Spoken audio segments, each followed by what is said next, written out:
Hello，大家好，我係5D 班嘅麥子友。我今次會喺影片入面介紹一件家入面嘅舊物件。咁我今日會介紹嘅係呢一條係我平時瞓覺都會攬住嘅巾巾。咁呢一個巾巾嘅由來呢，係我嫲嫲送俾我嘅。我喺出世嘅時候呢，我嫲嫲就送俾我。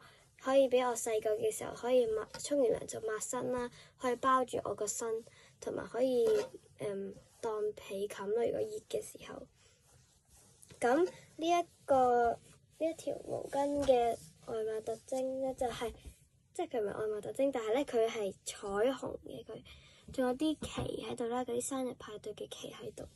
咁另外一邊就係白色嘅，都有啲旗，即係互換咗。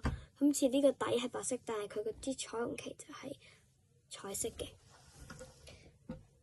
咁呢一件舊物件對我嘅特別意義就係我每晚瞓覺都會攬住佢，如果唔係咧好難瞓得着嘅。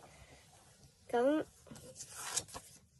唔知道你屋企有冇呢啲值得珍藏或者紀念嘅舊物件呢？